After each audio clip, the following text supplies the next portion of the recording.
For ratings, I'll wear a reindeer outfit. Yeah. That just means you have to work on the morning show, I think. You're wearing the reindeer outfit.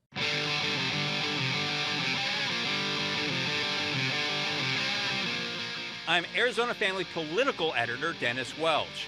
Dennis, fake news Welch. Try to tell the truth. And this is the Politics Unplugged podcast. Dennis, if you have a problem with substance abuse, I am more than willing to talk to you anytime you need.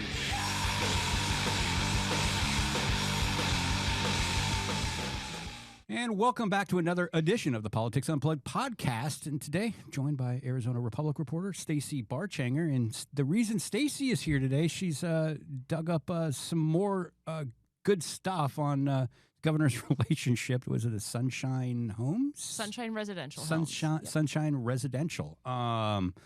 Some more good reporting, good accountability reporting. And, thank you for all of that. We're going to talk about that now. But first, I want to say again, thank you for joining the podcast and coming back today. Of course, happy to be here. All right, let's talk a little bit about this. This is not the first time you've done a story on this. So give us the general framework. You found that there was some more payments that were made with the promise of more money from on a state contract, basically, right? Yep, exactly. So I first reported on this last year. The basics of that story is there's this group home company that shelters kids in the child welfare system. They told the Department of Child Safety they needed more money to do their work. They weren't making ends meet. They also happened to give $400,000 to Governor Hobbs' inaugural fund and the state Democratic Party at about that same time. Obviously raises questions about the influence and their ties to the governor, and they got a better state contract worth about $4 million more a year for this specific company. So we wrote about that last year. It prompted two ongoing investigations by the Attorney General's office and the Maricopa County Attorney's office, and I've just been tinkering away on it since. I think the governor would say you've been doing more than tinkering away. Well, putting in public records requests where I can, doing interviews. One of the new things we reported, we spoke to the DCS director, David Lujan, who approved the rate increase.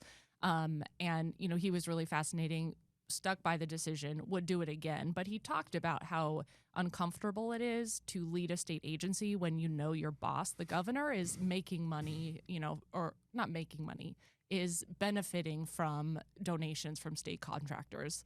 Of course, it's not just the governor that ends up in this position, but this is how our political system works. It creates these uncomfortable situations.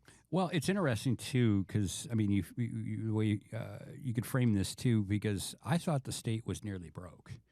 And now you're throwing out another $4 million for this contract. You asked about it. What was the response? Well, they say, DCS says that they were given an ultimatum, that Sunshine Residential is basically so large, and they are the biggest provider of beds for siblings. Obviously, you have to keep siblings together if they're removed from their families, that when Sunshine said, we need more money or we're going to go work elsewhere, that DCS didn't have a choice. And so even though there were warnings that they were already going to have a shortfall in this, specific line item of the budget, not to mention the bigger, $17 billion budget that we have all covered at the Capitol, they said, okay, we have to pay more. And it's a significant, they were, the year that Director Lujan approved this specific increase, $4 million, DCS knew it was going to be in the red, $13 million, just on this one specific thing. And I think everybody's going to make an argument. It's well, it's for the kids, and people would say stuff like that. But I think being in the red like this, and then having a company that is so big that they have this kind of leverage, that kind of speaks to a bigger problem, correct? Well, yeah. And also, the state is supposed to be getting away from using this kind of housing for children. And it's a very complicated situation. The priority is to put kids with relatives or in foster families. But when those aren't available, you have to put them somewhere. But it just creates this environment where this company, to your point, is big. They do a lot of work for the state. They come to the state over and over again and ask for more money, and then they finally get it. And then we write about it.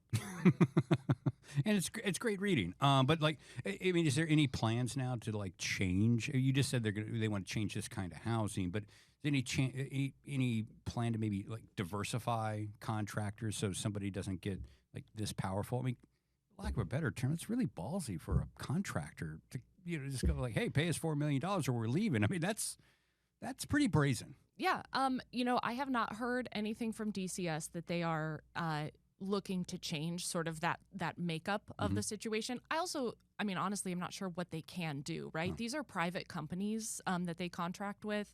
In our first story last year, it was kind of interesting because DCS did let a bunch of providers go. So there are other options out there, whereas Sunshine Residential keeps making, more money year after year because of its state work.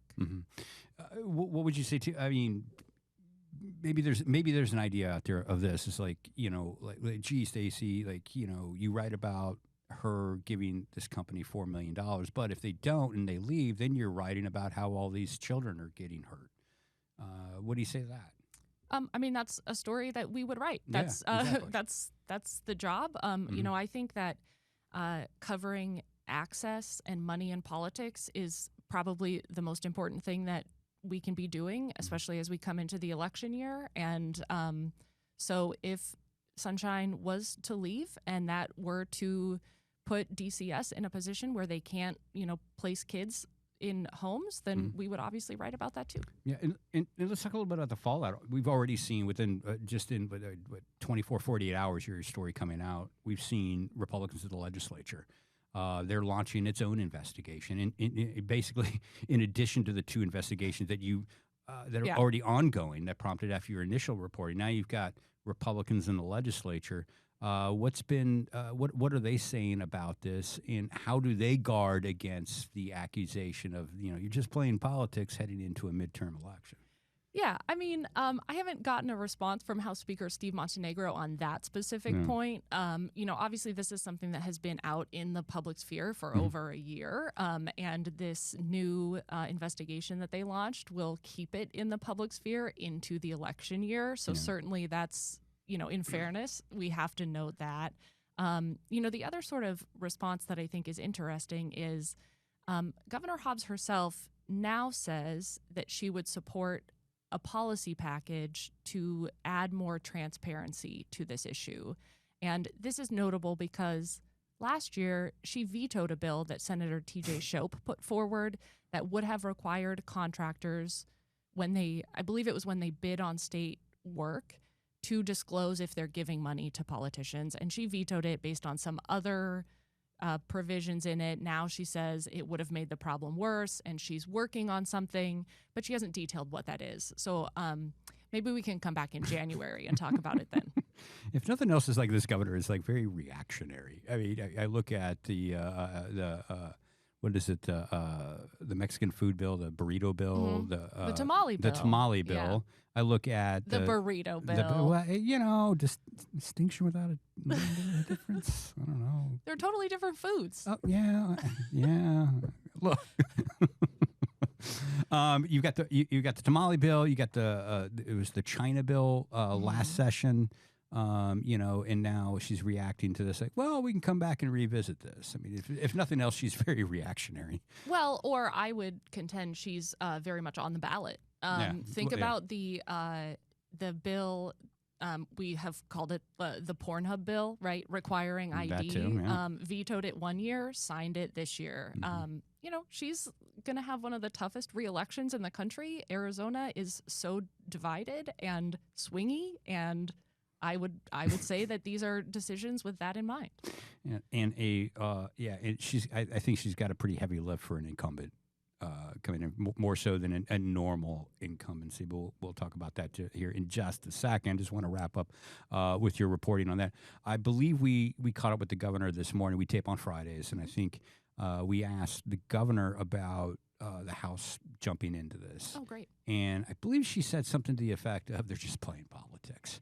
Mm-hmm. Would you expect anything else from the governor on that? No. What can she say other than we're working on this, package of bills or package to, bring transparency to this issue? And does this become, you think, an issue in the upcoming governor's race? Because, again, this is not the first time you've reported on this. And a lot of this stems from, the governor's inaugural fund. Mm-hmm. And you've done really great reporting throughout since then, over the past several years since then, like keeping her accountable. For a governor who always talks about campaigned on transparency, you have had to work like a dog to get a lot of information out on this. Explain a little bit about that. Yeah, I mean, it's notable that she's talking about transparency going into this election year. Mm-hmm. I think it's something that Republicans are going to ding her for. And I don't think that. I know that because Congressman Biggs has already started doing it. Karen Taylor Robson jumped in with some criticism after our stories. Oh, she called it disgraceful, I believe. Yes, right. Yes. Yeah. Which, of course they're going to do that, right? It's going to be a tough year. Anything that makes the governor look like she's not keeping these commitments, of course, the opponents are going to jump on. Mm-hmm.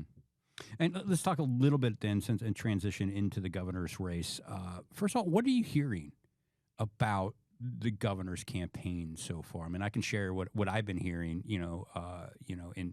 And maybe you're hearing the same thing. I'm hearing a lot of frustration from her supporters, from a lot of Democrats, that she is, missing opportunities. She's not, fighting as hard as, say, Chris Mays. It seems like the Democratic base in Arizona love themselves some Chris Mays, because Chris Mays is like every week she's filing a lawsuit. A fighter. She's We hear over and over again. And it's like the office kind of lends itself to that anyway. But they would like to see more from Governor Hobbs standing up to this Trump administration. That's basically I'm hearing a lot of that. What are you hearing? Yeah, no, I've heard that too. But I do think that the governor has set out to try to focus on Arizona as much as possible, and certainly is in a way campaigning against Washington, the federal shutdown, how inefficient they are. But I mean, she, I think, is intentionally careful because she needs to win some Republicans. Mm-hmm. She needs to win Republicans, but I think that's a fact. I mean, you look at the registration numbers. That's a fact. Yeah. I think you've written about this too. I mean, those numbers have only gotten worse for Democrats since Hobbs won. I think all things being equal, if you had those registration numbers this year and we had Carrie Lake on the ballot, same election, I think probably Carrie Lake may win that race, or be closer to the 17,000 votes that Hobbs won by, or whatever that was. Yes, she has to win some Republicans. She's got to be careful. She's got to keep her base excited, because you can't afford to have a low turnout of Democrats in election as well. Yeah. And I personally, would worry if I was her about that, because I do hear over and over, just like, I wish she would do more. Mm-hmm. Yeah. And I think that's interesting. Like when I am out talking to Democratic voters, a lot of the times they talk about the vetoes, right? And it's a lot, 300 something, right? We're way beyond the record for governor vetoes. Yeah, man. She set the record, then broke her own record. So, they talk about that as that shows what could have been, right? Sure. If the governor was not in this position. And I do think that's a selling point, even though Hobbs' campaign would say there's so much more to what she's accomplished. So I think that is something that will be key to keeping Democrats, with her. But to your point, I mean, is that, can they sell that to voters to get them to show up next November? Yeah, it's about excitement there. And yeah, I hear a lot about the vetoes too, but and that can be it certainly could be a very powerful message. Like, this is what maybe could have happened. And she stopped that. And that's interesting. But what are you hearing on the Republican side? What am I not hearing on the Republican side? So much fun on that side, isn't it? It's so fascinating. Yeah. I mean, I think right now, kind of as we were talking about, it's all about the money, right? Everybody's out there trying to get the money to make their campaign viable. Everybody's wondering how much Karen Taylor Robson is going to put in of her own money. She's already in for, I think, $2 million, which is for those ads at the beginning of the year. Yeah, right. Like what, 10% of what she put in 2022. So, thinking that there's more there. But they're also, now that the government is not shut down, we will see our two congressmen, Schweikert and Biggs, going back to Washington and taking votes that you and I will be covering. That could such good drama. Yeah. This Epstein vote is such good drama because you caught up to Biggs yesterday. To my consternation, because I was trying to get a hold of him, and good for you for going out there and running into him. Should have come to Mesa. I know. I should have followed your example, and just drag my old ass out there. Sometimes we get donuts after. You could come for the donut if you want. But so you caught up with him. I got to confirm. He's gonna vote yes to move the Epstein votes, right? And like. Which he said before, and then said he wasn't going to vote with Democrats to release it, but now is back. He was all over the map he was all over them. Like a lot of Republicans have been with this Epstein files stuff. But this is not going to make the boss happy. Right. It's not going to make Trump happy. In fact, he put out a truth. Is that what they call them on his Truth Social? I don't. Yeah, maybe. He posted a truth that he called people Republicans that are voting for this weak. Mm-hmm. Yeah, I'm not sure it's going to cost him the endorsement. He's endorsed two people in this governor's race, him and Karen Taylor Robeson. But man, this could test the limits. Well, here's what I'm watching. Like, how does Karen Taylor Robeson respond to Biggs voting to release this file? That's going to be fun. Yeah, it's going to be so fun. Because she's got. I mean, it's no sweat off her back. Right. Exactly. She ain't voting. Yeah. What a sweet spot to be in. I also will say, I asked Congressman Biggs last week, there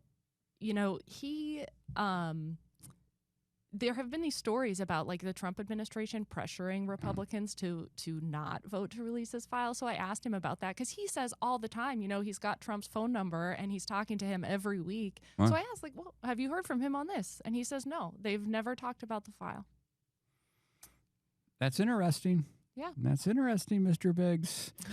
Because so far the race has basically been about who has Trump's cell phone number. Yeah, exactly. I mean, it's been a big part of this. Right. The Karen Taylor Robeson camp, firing back after Biggs made that remark at some point. And she said, well, she's got his number too.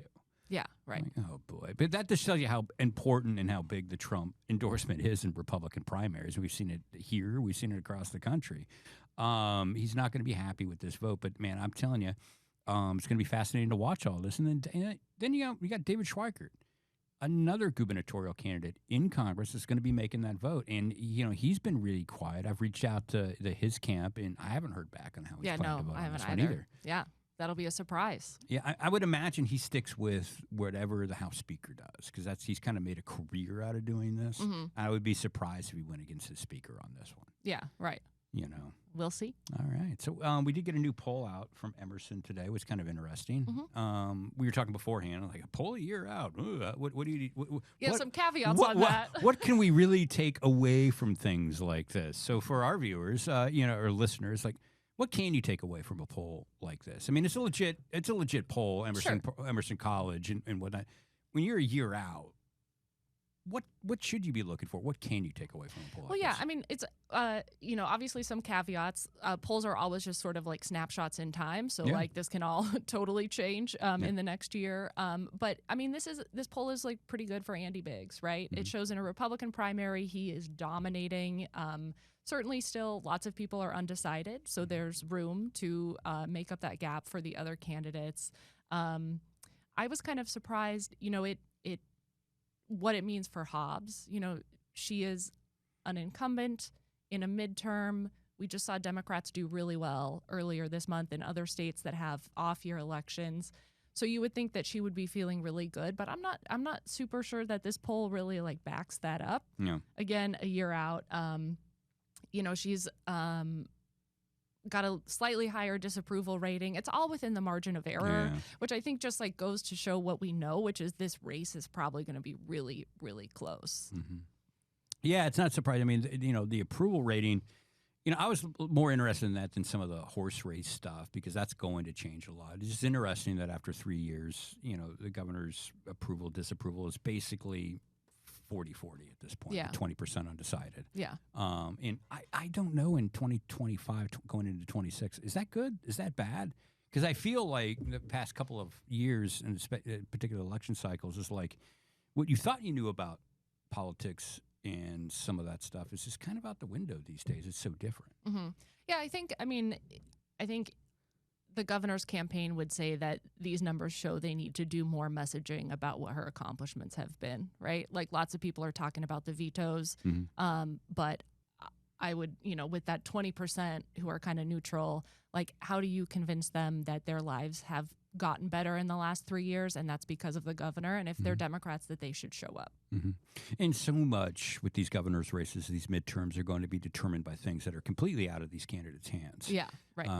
We could be talking a year from now, are we in a recession? Are we in a deep recession? Right. Are we in a new hiring economic boom? I you don't know. Those things have real consequences because, again, I can write this every election cycle. Like we spoke to, you can write this the polling story that voters think that issue A, B, and the economy are the most important, right? And I always look at the economy as kind of a euphemism for someone saying, "Well, I'm the most important." Of course. Yeah. So so where we're at now, there's certainly some dark clouds over on the economy right now. If that gets worse, if affordability gets worse, if the ACA, I'm going to be fascinated to watch how the extension of the ACA tax credits in Washington play out politically, particularly here. If you don't extend those, we're already seeing people getting sticker shock from their health care premiums. That goes to affordability. Republicans and the president going to get blamed for that, and those same voters going to revolt and take it out on the polls. Well, right. Yeah, that could be. And, the other thing is there is all this uncertainty. Like the governor right now is talking a lot about her bipartisan budgets that she's won in the first 3 years, which I don't necessarily know is like translates directly to a voter of like, yes, you're economically better off. But like next year's budget is going to be really hard. Like the money is tight. This is where if you are a lawmaker, you get these little projects that you can take back to your district and say, look, this is what I've done for you. Or if you're the governor, you say, this is how I've made life more affordable for you. And there's not a lot of wiggle room to do that. And that's going to be happening at a time when we're going to have to figure out how to make up for federal cuts, and people are going to start really tuning into this election and asking, what are these candidates doing to make my life better? Yeah, and I cannot wait for that State of the State speech. It's going to set the table for the election year. What is going to be in there? She's going to lay it all out there, see what her vision is, because it's going to be just a raw political State of the State speech, and I cannot wait to see what she has in store for the legislature this year. Yeah, I know. It's so soon, only a couple of months away. Not emotionally ready for the lawmakers to come back. I still have to get festive. Yeah, that's right. That's right. You got time. All right. I think unless there's anything else you wanted to add, I think no, we've eaten up enough of Colin's time over there. I'm here regardless, so do your thing. Let's just read through this poll line by line. Oh, yes. Just the crosstabs, please. No, come to think of it, we're out of time. Yeah. How come nobody's listening to the podcast anymore? A dramatic reading of the crosstabs with Stacey and Dennis. Okay, that actually would be funny though. Not for Colin. Look at it. He's scared to death. Yeah, no thanks. Maybe next time. Next time. Stacey, thanks a lot. It's always a pleasure. Great reporting. Keep it up. Thank you. Thanks for having me.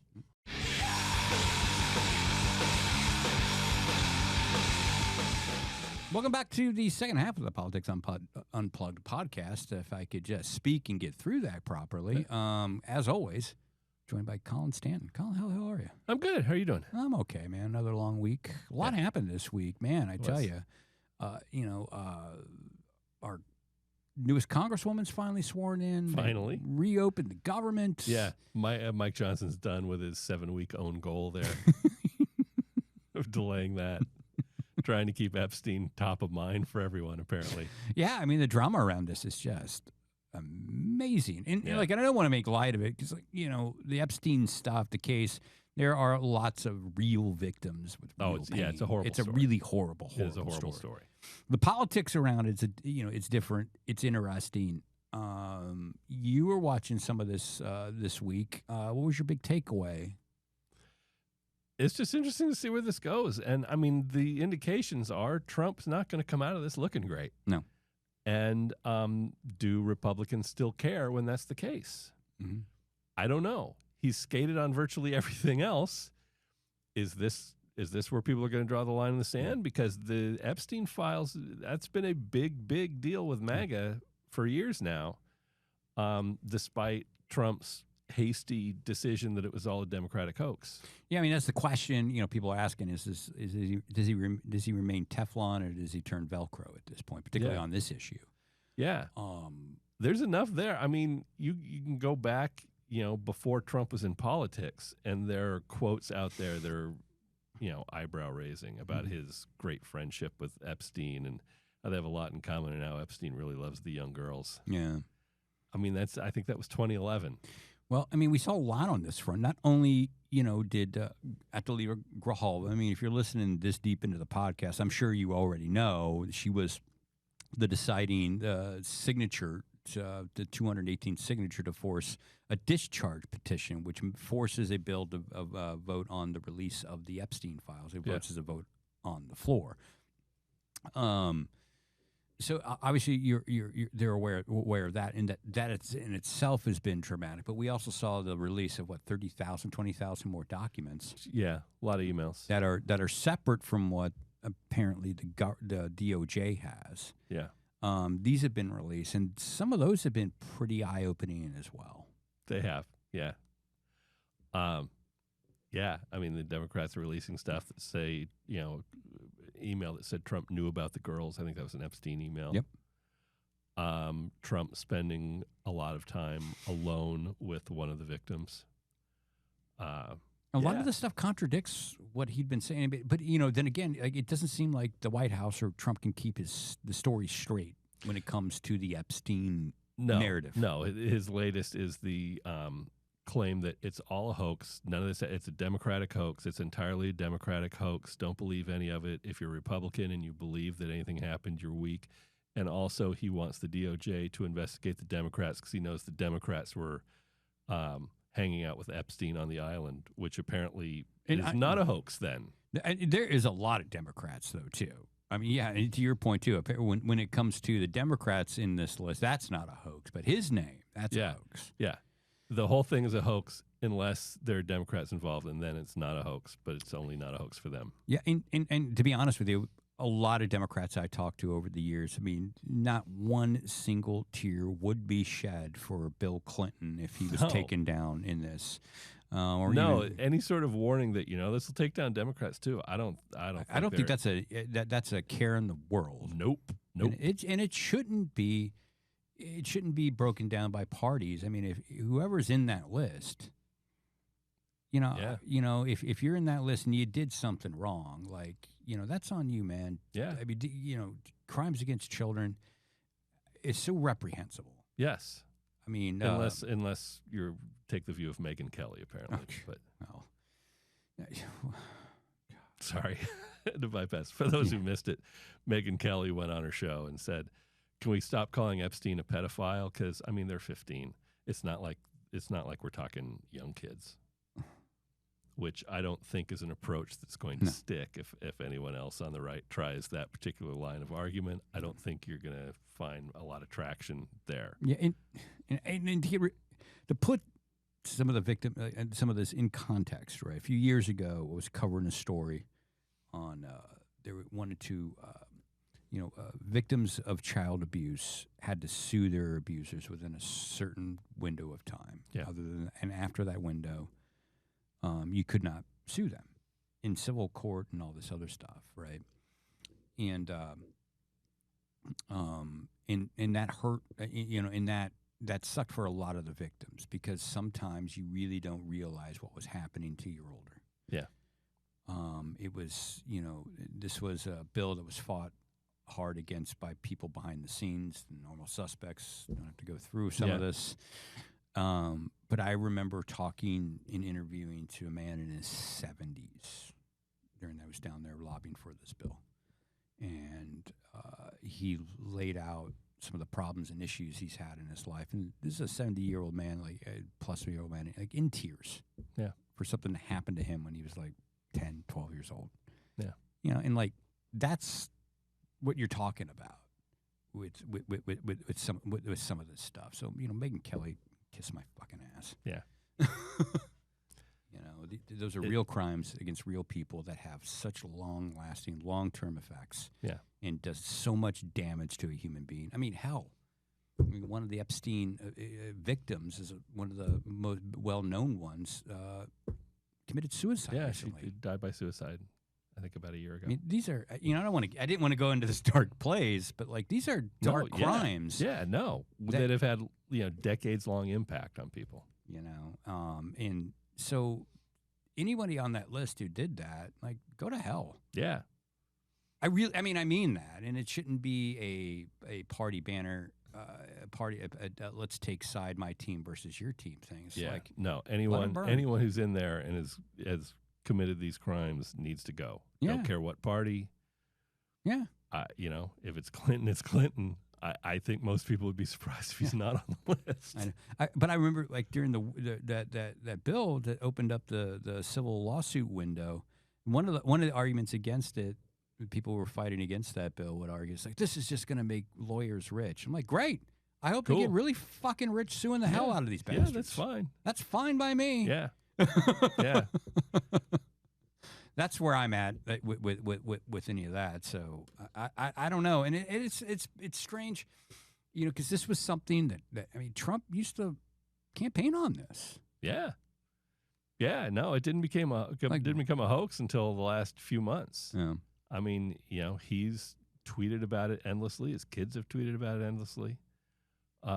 Yeah, everyone wanted him released until they decided it was a hoax and it's terrible and don't believe anything you read in there. Any guesses as to why someone might make that switch?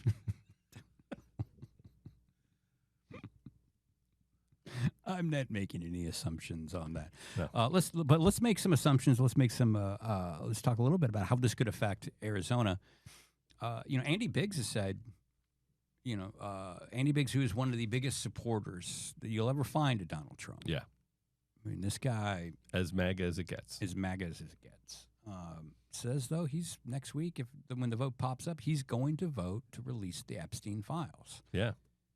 Do you think that puts him at real strong odds with the president? Maybe risk that all important because he was one of the doubly endorsed in the governor's race. I'm not sure it does, but I don't think it puts him. I mean, it may put him at odds with the president. I don't think it's going to hurt the endorsement. I mean, at some point, Trump has to realize that these. Well, no, he doesn't. I forget that. I mean, Biggs is in a position where he's running for an office, and he's got to appeal to people beyond people who just absolutely 100% are with Trump, regardless. And the Epstein files are a big MAGA deal. So, and he appeals to the extreme, like, conspiracy end of the party, and they're very invested in the Epstein files, regardless of what Trump says. And one last thing I want to talk about politically before we can move on and talk a little bit about the Suns and how the Iowa Hawkeyes were robbed in their game last week. That's right. Yeah. Right. We'd all agree on that. I do want to ask your thoughts on the extension of the ACA. Republicans got what they wanted. Democrats didn't. Yeah. They reopened the government. Democrats did not get the extension of the Obamacare tax credits. They're set to expire at the end of the year, but already we're seeing people signing up for the health insurance and seeing just getting sticker shock. Yeah, we've seen premiums just shooting through the roof. You know, I reported a little bit over during this past week. 66% of all ACA recipients in Arizona live in Republican-controlled congressional districts. Do you think this is going to come back against Republicans in the midterms? That's a hard one to answer because a lot of that voting base also seems to vote against their interests quite a bit. Yeah, maybe. So I don't know. Because we see over and over, and again on the television, on the TV show, and check that out. Again, a lot of discussion about affordability. Yeah. And if I would think that if your healthcare premiums are going through the roof, that goes to affordability. I would think so. But I don't understand the voting patterns in a lot of that demographic. So that's really hard to answer. Mm-hmm. Yes, they should be. You should think that they would come back on Republicans that they are insisting on sending the rates through the roof. We went into a standoff, a shutdown, because they didn't want to bend on a huge increase in people's health care costs. I don't know. Logic would tell you it should hurt them. History would tell you. Yeah. I don't. I mean, it's not going to be like a big revolt in Gosar's district or Crane's district. It could be a very major issue in the 2 swing districts here in Arizona. Yeah. And it's interesting when you look across the country. There's about a baker's dozen or so real competitive congressional districts. 2 of them right here in Arizona. Yeah. You've got the 6th and the Fighting First district. Juan Ciscomani's district and Schweikert's soon-to-be former district. Yeah. That could play a major role in who takes those seats. Particularly if you start seeing this, if you do see a wave, a blue wave year emerge. Yeah, which some people are getting, on the Democrat side, getting very hopeful about. On the Republican side, getting very worried about. You would think if there's a blue wave, then those seats are they're gone. Yes, Yeah, they're flipping. Particularly with the incumbent gone, in Schweikert's case. Well, anyway, let's talk a little bit of sports. Now, of course, I was joking. Oregon Ducks beat my beloved Iowa Hawkeyes. It was a great game. It was a really good game. It really was a great game, and I love there was no controversy. There's no bad call anything like it was just like it was a good game. It sucked for me. It was good for you guys. Congratulations on that. Thank you. I did not enjoy the outcome so much because I remember I think I texted you during the game. It was like, man, it would suck if Iowa lost by a safety by 2 points. Because there was a safety, and God damn it, they lost by 2 points. Yes, they did. Yeah. The long snapper came through for Oregon there. Yeah. I mean, they braved the elements. I was proud of them. Yes. Yeah, the Ducks experienced rain and didn't fold up, so that was good. It was a great game. Glad we won because it wouldn't have been that fun otherwise, but enjoyed it. No. They actually play tonight, the Ducks do, against Minnesota, and I'm going to be at a basketball game during that game. Oh, man. Yeah. So I'll be at the G League Valley Suns versus the Rip City Remix, so I'll be recording Oregon versus Minnesota. Oh, great. I won't text you during it then. Yeah. Well, and, to be fair, if it's a good game, I'm going to be pissed off, and I'll be happy to miss it. Yeah. Oregon should not be Minnesota should not be competitive with Oregon. Yeah. No matter how hard they row their little boat. Yeah. Yeah. Well, great game. I enjoyed it. Iowa experienced a brief moment of relevancy. Yeah. So that was fun. Yeah. That was fun. But congrats, you're going to the game. You know what I love about the G League game is, it's a very cheap way to go see in a basketball game. It's a good affordable alternative to going to the big leagues. Yeah. Now Dennis has been hearing me rant about this. So I go to a lot of the G League games. We probably went to like 8 or 10 last year. They're a great time. The season opener, the home opener, is tonight. And so I went online to get tickets, and the cheapest tickets are now $27.50, which I believe is 3 times more than they were last year. Wow. Yeah.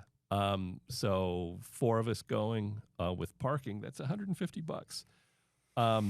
And if you went on to one of the ticket resale sites like Vivid Seats, StubHub, something, you would have noticed that last night's Phoenix Suns game, the big league team playing the Indiana Pacers, you could get in the door for $7. Wow. So cheapest seats for the Phoenix Suns, $7 last night. For the Valley Suns to take on the Rip City Remix tonight, cheapest seat, $27.50. Yeah, a little salty.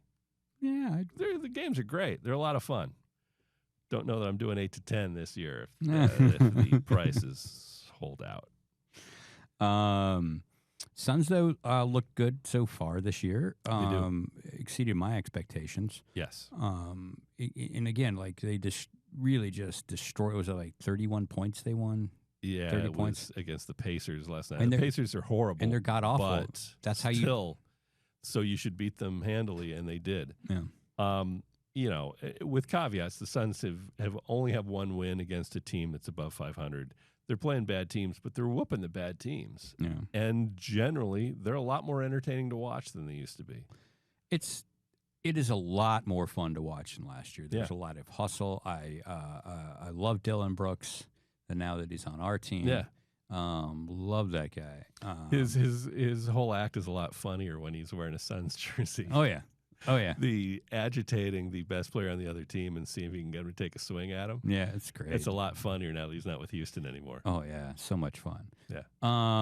You know, I like Williams has done well. Yes. Who was the guy last night? Richardson, the other center in the middle. Oh, Nick Richards. yeah, Nick Richards. Dude, last night I was watching. It's like, man, I like the defense. With this team in the hustle, like, Yeah. you don't see the other team get every loose ball. Right. I mean, Which was frustrating Drove last me year. nuts for 2 years with this Yeah. team. There just seemed to be a general lack of effort with the old team. A lot of like spectacularly lazy passing Oh yeah. the past few years. Not seeing that as much I mean, anymore. the kind of lazy passing. And I've watched basketball for most of my life. I've never ever seen. Yeah. Even under pressure, I mean, they could be down one with 30 seconds left, and someone's doing a lazy cross-court pass that gets picked off for an easy layup. Yeah. Over and over and over. Not seeing that now. No, it's the kind of like lazy passing would have been like the old '80s coaches, which I don't approve of, would have called a timeout if they saw a pass like that, and would have told that player to go hit the showers. Yeah. I mean, but you would see that kind of passing over and over and over. Yeah. And you would look at the Suns would lose games by 10, 15 points maybe, and then you'd look at the turnover differential. And it's like, well, there it is. There it is, yeah. Yeah, I mean, I was picturing the Suns team as one that would not even be competitive in the play-in this year. That you just had to look to develop guys and get the wins where you could, work hard. They'd probably be more fun to watch, but forget about any notion of the playoffs or play-in. And they look like they can compete at least for a play-in. And part of that is there are a few teams in the West that are just absolutely dire that I thought would be okay. Dallas is a disaster. The Clippers are looking like a disaster. The Clippers ought to be better than this, but they look so old. Mm-hmm. And they are old, but they look it. So if the Suns are better than the Mavericks and the Clippers, already like the Pelicans are one of the worst teams in the league. The Kings don't look like they're going to be any good. You're looking at the Suns being at least in the play-in. Yeah. Which is great. I'd take it. Oh, absolutely. No, that's a giant win if you're a Suns fan. I mean, this could you year. imagine if this team made the play-in and the Kevin Durant-led Devin Booker team didn't? Yeah. That's amazing. Yeah. That would be amazing. Yeah. By the way, Bradley Beal out for the year. Yeah. I take no pleasure in that, but you know what? No. A lot of people are. I know. I always thought he took more crap than he deserved here. Yeah. But it certainly didn't work, and I'm fine with how it ended. All right. Well, anything else on the Suns? I think we've got to wrap it up. Yeah. No, things are looking good. We'll see how they do when they start playing better teams, because they've had an incredibly favorable record, but they've done great on it. Yeah. And they're, I don't think anyone's pretending they're a title contender, but they've been whooping some bad teams. A lot of those teams I thought would be better than the Suns, and they're not. So Well, I mean, and basketball is one of those sports. If you do get good chemistry, you can do a lot with. yeah, I mean, the Suns had plenty of talent in the past 2-3 years. yeah, Zero didn't chemistry. work. Zero chemistry. This seems to have more chemistry with a deficit of talent. Yeah, and it's worth noting they've only had one real game with Jalen Green. No. And he looked great. I think he had like 26 the one game he was able to play before he hurt the hamstring again. I don't think we're seeing him before Christmas, but that was encouraging that they're playing as well as they are, and a guy who's probably their second best scorer once things settle out hasn't been there. All right, man. We'll have to wrap it right there. You got Yeah. yourself a big meeting to go to. I do. So Yeah. get going. Have a good weekend. All right, man. See you next week. Yeah.